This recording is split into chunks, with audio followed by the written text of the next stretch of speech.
Let's dive into hotfix number 8 from June 27th. There's a bunch of really great things in here, and if you pay attention to the gameplay in the background, you'll know where all the new portals are, at least all the ones that I found around the map. There should be one for each one of the boss pyramids, and then one for each one of the holy ruins. They don't currently display on the map once you unlock them, so you will not know where they are unless you mark them. However, they will be in the menu when you go to a teleporter.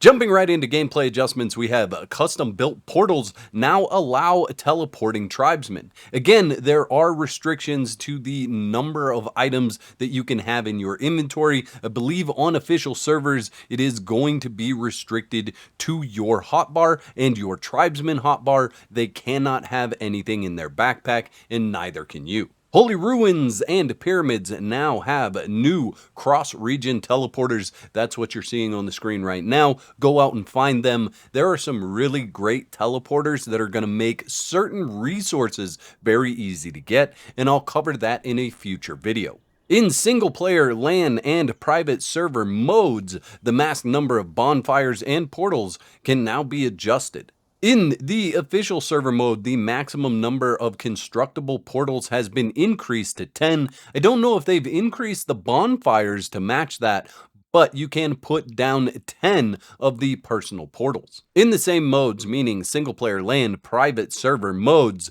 a morale cost switch has been added. When disabled, there won't be any morale cost for tribesmen during their daily activities. If you're having an issue with morale on official servers, you should be looking at getting your comfort level very high. That's going to offset the morale loss from your tribesmen. Additionally, in the single-player LAN and private server modes, they now have a new construction height limit switch that has been added to disable height restrictions. Please note that activating the height limit switch may result in the collapse of portions of previous overheight constructions. Players can now adjust the load coefficient in the mentioned modes.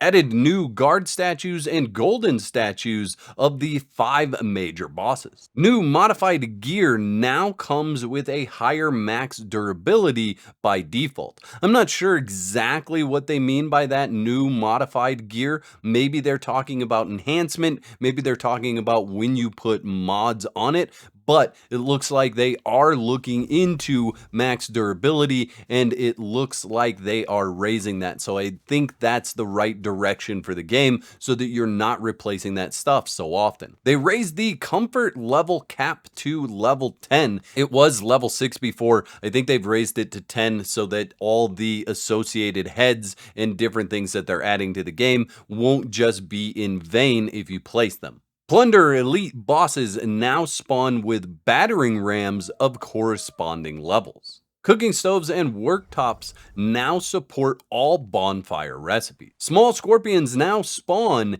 in the volcano area. The Nature Enlightenment Mask can now summon mammoths. This sounds really cool. I really need to sit down and do the video about the Nature Enlightened Mask, so maybe I'll get to that in the next week. Down to game optimizations, they've adjusted the durability recovery speed for certain constructions during building and repairing. Bolt damage has been increased and the firing rate has been enhanced. This is going to be for your ballista constructions, so not only increase bolt damage, but also enhanced firing rate. Wooden men now support a quick switch feature for outfits. This is really cool because the way that I would like to have this set up is just to have a bunch of wooden men with different outfits on them. So if I need something that is more cold adaptive, I can just go to that wooden man and swap that out and be on my way. Added level loading safeguards for single player and LAN hosts to avoid NPCs getting trapped under landscapes. Speaking of NPCs trapped under landscapes and the new portals, there's actually a mammoth near the portal by the frozen ruins that's inside that portal structure. And there's quite a few areas with these new portals where there are enemies very close to them, and I think they need to go through and make sure they clear those out so that you don't get attacked while you're teleporting in to those areas. They've updated models for dungeon mechanisms and keys. Optimize icons for various throwable items to make them easier to distinguish. I noticed that on the combustion tank, there's a new flame that was added to that icon. It looks very cool, and it's very easy to tell what it is. Shortened the hit stun duration for grease tanks, allowing players to roll out of the affected area as hit stun nears the end. Tribesmen can now be restricted from using chairs, bathtubs, and beds. So if you don't want them going into specific chairs or beds or bathtubs, you can now set it so that those are private and only usable by players. And then they removed an option that forbids others from using chairs.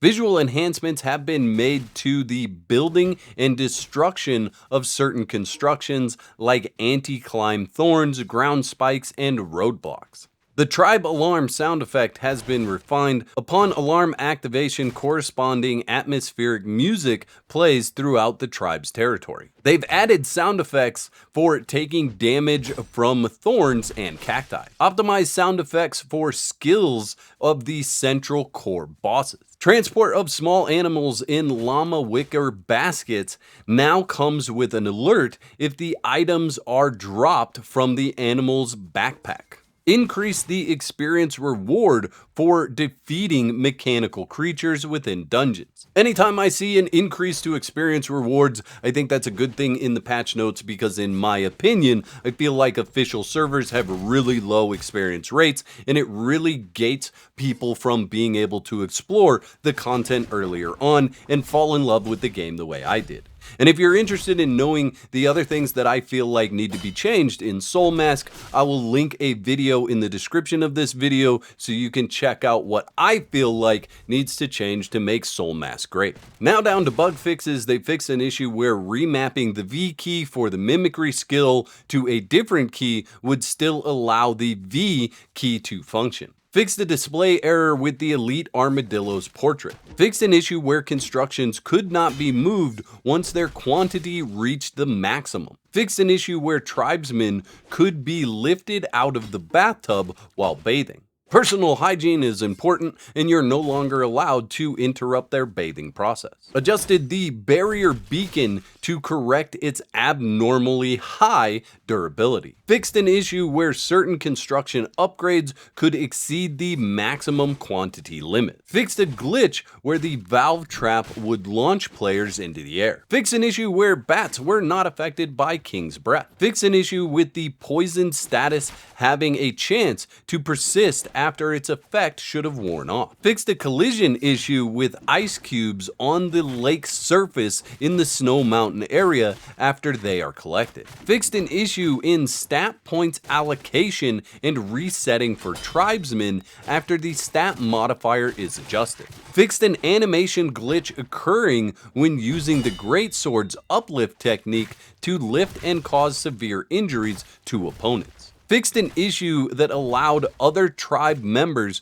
to directly open the decor and ice cellar in PvP. Attempted to fix the potential persistence of extreme cold areas created by the mammoth boss. Corrected the description for llama feed. Adjusted the materials required for repairing iron costumes. Disabled the use of the portal function when using the uplift technique of greatswords. Optimize the issue of delayed item display when opening storage boxes. There are a bunch of new PvP servers that have been opened for different groups, and you can use the cross-server feature to move from one server to another and play on different PvP servers. All in all, I'm still really happy with the amount of fixes and updates that is coming from the Soulmask team. I think they're doing a great job of trying to stay ahead of all of these issues and adding new features along the way. I'd like to thank all my YouTube members for your continued support. Y'all are absolute legends. Don't forget to whack the like button if you enjoyed the video and subscribe for more content. And if you don't want to be out of whack, there's another video on the screen right now that you can click to support more of my content.